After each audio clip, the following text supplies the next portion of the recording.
Hello and welcome to the short Vort on Parshos Matos and Massei. We now unite Eretz Yisrael and Chutz La'aretz. Eretz Yisrael will be having Parshas Massei and Chutz La'aretz will be Matos and Massei. First, something quick on Parshas Matos. So it says in Perek Lamed Pasuk Beis at the beginning of the Parsha, Vayidaber Moshe el Roshei HaMatos. Moshe spoke to the heads of the tribes. We're talking here about the laws of vows and the nullification of the vows.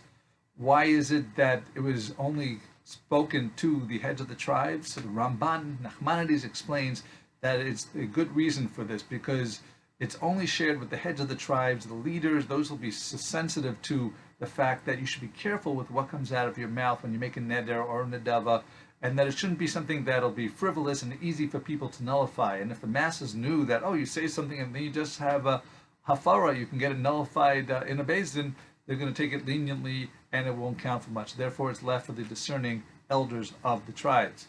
Moving on to Parshas Massei, there's 42 journeys, 42 encampments from Egypt until Eretz Yisrael. I just completed a 6-week trip in Eretz Yisrael. I didn't go to 42 different places, but there are 6 short vorts of live from Israel you can listen to, starting with Parshas Baal through Parshas Pinchas, available on WhatsApp, on the YouTube channel, and other sources.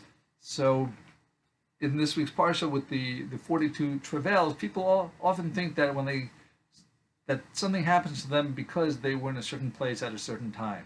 The reality is that Hashem wanted something to happen, therefore he placed the person in that location or at that time.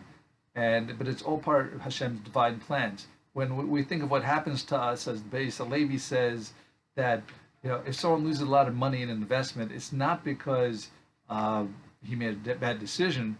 The fact is that Hashem wanted him to lose that money, and therefore Hashem made him make that investment so that he could lose the money there.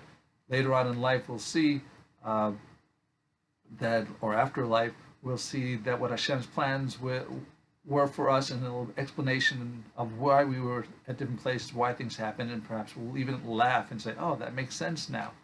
So, as Rav Shlomo of Karlin says, one should never feel that they're in a place where he isn't good. He should realize that Hashem wants him to be in that place and in that circumstance.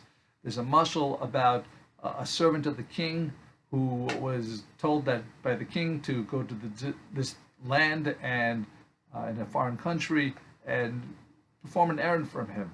When this servant got to the boat had already just pulled away, and he said, wait, and it wouldn't wait for him. He asked the porters, when's the next boat? And they said, in 6 months. So he thought about it, and he says, all right, I've got to take a camel, I've got to take a horse, I'm going to walk. It's going to take me about 3 months to get there now, instead of the quicker by ship version. So the whole time that he's going during those 3 months, he's thinking, oh, regret, I'm not doing anything productive now because I'm just trying to catch up for what I missed out, for what I didn't follow the king's instructions sufficiently.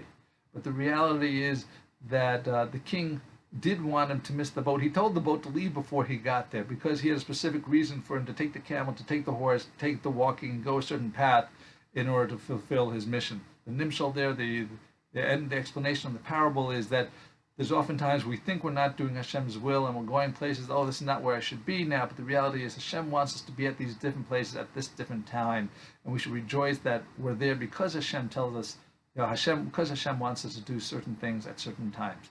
Thank you for listening. Have a wonderful week and a wonderful Shabbos.